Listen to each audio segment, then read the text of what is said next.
വേദിയിൽ ഉപവിഷ്ടരായിരിക്കുന്ന മഹത് വ്യക്തികൾ, എന്നെ ശ്രവിക്കുന്ന ഗുരുതുല്യരെ, അതുപോലെ തന്നെ വിദ്യാർത്ഥികളായി എന്നെ ശ്രവിക്കുന്ന വരും തലമുറയുടെ വാഗ്ദാനങ്ങളെ, അതുപോലൊപ്പം എന്നെ ഇവിടെ ഈ വേദിയിൽ ക്ഷണിച്ച അരുണാചൽ പ്രദേശിൽ ഹിമാലയൻ യൂണിവേഴ്സിറ്റിയിൽ വർക്ക് ചെയ്യുന്ന എന്നെ ഈ വേദിയിലേക്ക് ക്ഷണിച്ചതിന് ആദ്യമായി നന്ദി പറഞ്ഞുകൊണ്ട് ആരംഭിക്കട്ടെ. എന്നോടും സമയം ക്രമം പറഞ്ഞിട്ടുണ്ട്, അപ്പോൾ ഞാനും അതുപോലെ തന്നെ ചുരുക്കാമെന്ന് ആദ്യമായി പറഞ്ഞുകൊണ്ട് ഞാൻ ആരംഭിക്കുകയാണ്. നമുക്ക് അറിയാവുന്ന, നമ്മളിലേക്ക് പഠിച്ചിട്ടുള്ള ഒരു വലിയ ഒരു വിപത്തിനെക്കുറിച്ച്, അല്ലെങ്കിൽ നടന്നിരുന്ന അനീതിയെക്കുറിച്ച്, ജന്മിത്വത്തെക്കുറിച്ച്, അതുപോലെ തന്നെ സ്വാതന്ത്ര്യമില്ലായ്മയെക്കുറിച്ച്, ബ്രിട്ടീഷ് ഇന്ത്യ ഭരിച്ചിരിക്കുന്ന കിരാത ഭരണത്തെക്കുറിച്ച്, ഇങ്ങനെ അനീതിക്കും ഇത്തരം സംഭവ വികാസങ്ങൾക്കും എതിരെ 100 വർഷങ്ങൾക്ക് മുൻപ്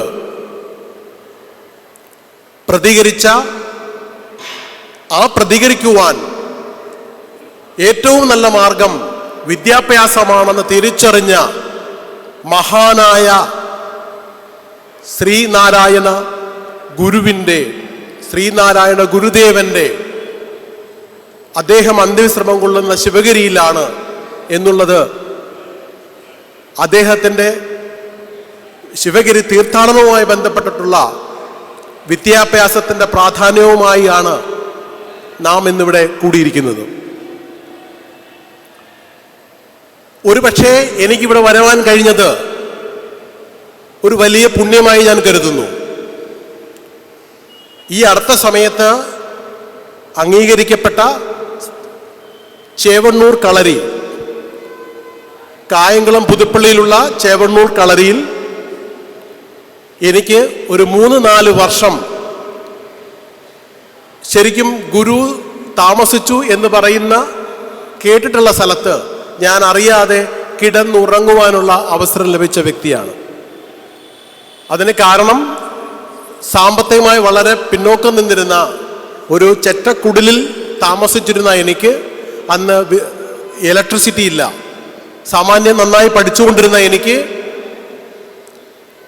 അന്നത്തെ ഇപ്പോൾ ഈ ചെവണ്ണൂർ കളരി കൊടുത്തിട്ടുള്ള ചെല്ലമ്മ സാറും ബാലരാമപിള്ള സാറും ഒക്കെ പറഞ്ഞു, നീ പഠിക്കുന്ന കുട്ടിയല്ലേ, ഇവിടെ ഇലക്ട്രിസിറ്റി ഉണ്ടല്ലോ, അവിടെ ഇരുന്ന് പഠിക്കുകയും ചെയ്യാം, എൻ്റെ കൊച്ചുമകന് എന്തെങ്കിലും പറഞ്ഞു കൊടുക്കുകയും ചെയ്യാം, ഒപ്പം ഞങ്ങൾക്കൊരു കൂട്ടുമായി എന്ന് കരുതിയതാണ്.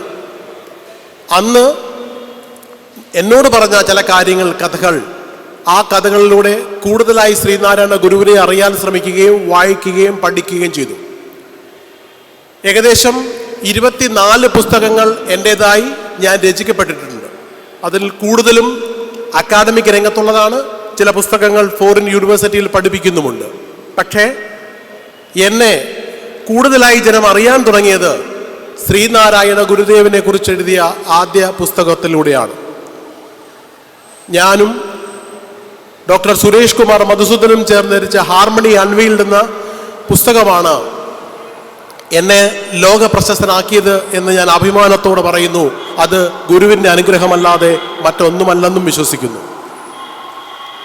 വത്തിക്കാനിലും അതുപോലെ തന്നെ UK ശിവഗിരി മഠത്തിലും സന്ദർശിക്കാനുള്ള അവസരം എനിക്കുണ്ടായി.